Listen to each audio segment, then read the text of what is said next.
Welcome to Amish Roots, plain talk in a modern world. In my vlog called Yup, She's Smokin', I teased that my sister also had a fascination with alcohol. Today, I will explain what I meant by that remark. Before I tell the story, I need to give you a little background information so that it all makes sense to you. When I was growing up, there were several Amish families in our area that got together at harvesting time to share the work. The reason was because every farmer did not have the required equipment or helpers to bring in the crops. So they pooled their resources and worked on one farm before moving on to the next one until everyone was finished. The host farm was responsible for feeding the crew and supplying refreshments throughout the day for the workers. And this is where my story begins. Now, keep in mind that I am telling this story after hearing it passed down through the years. It was just a question mark in our family plans when it actually happened. When the harvesting crew was working at a farm, all the toddlers and babies were kept at the house, away from any dangers from machinery or horses. Older children were allowed to go to the barn to watch the proceedings, but were given designated spots to take in the action, so they too were kept safe. My sister, who was about 5 at the time, was watching the wagons being unloaded in the upper part of the barn when one of the men noticed she was acting peculiar. He asked if she was all right, and she responded in a way that caused him to worry. So he told my dad. My dad also became worried, so he took her to the house and told Mom to keep an eye on her, and if needed, they would take her to the doctor.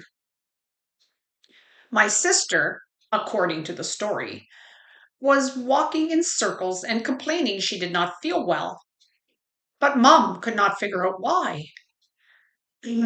Finally, my sister confessed that she thought the juice my mom had sent out for the men did not taste good.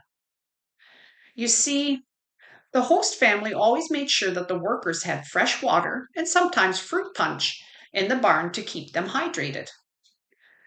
But my mom thought this was weird, as she had tasted the juice before sending it to the barn.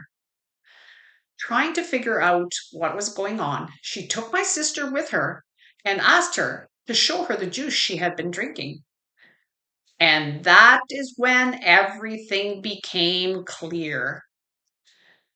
When the men had gone to the field to get the next load, my sister, who had been watching them, decided to sample the juice the men kept hidden in a special spot. And that is how Mum discovered my sister was not drinking the fruit punch she had made, but had been sipping on my dad's hard apple cider. My sister was taken back up to the house with instructions to take a nap and she would feel better. And my dad was given a lecture about storing his juice out of the reach of children. You would think that the episode with the funny juice would have made my sister steer clear of anything alcoholic, but she apparently is not a quick learner. She and another sister were cleaning cupboards one day and happened upon my dad's supply of liquor. Being the mature girls that they thought they were, they made the decision to sample them. This time, I was also there, but refused to take part in their shenanigans. One sniff of the first bottle was enough to convince me that it was not something I would enjoy. I also cautioned them that we had been told it was for Dad and his guests, not for everyday consumption. You see, it was a common practice in an Amish household that when company came, it was customary for the men to have a small drink together, whether it was a glass of wine, home brew, or stiffer drinks like rum or whiskey. It was a social drink, not for overconsumption. The women never participated in this practice. I'm not exactly sure why. Anyway, back to my alcohol guzzling sisters. They laughed at me and said just taking a sip was not going to hurt them, and Dad would never know a little bit was missing. They were both older than me, so I figured they knew what they were doing. As they cleaned the cupboards, stopping to sample each bottle, I witnessed a transformation in them was quite humorous. They went from chatting about normal daily things to giggling about everything. And then the singing started, interrupted by more giggling when they couldn't recall the words.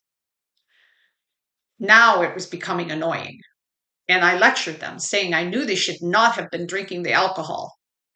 This only caused them to giggle more. In hindsight, we all agreed that they probably did not drink enough to make them inebriated.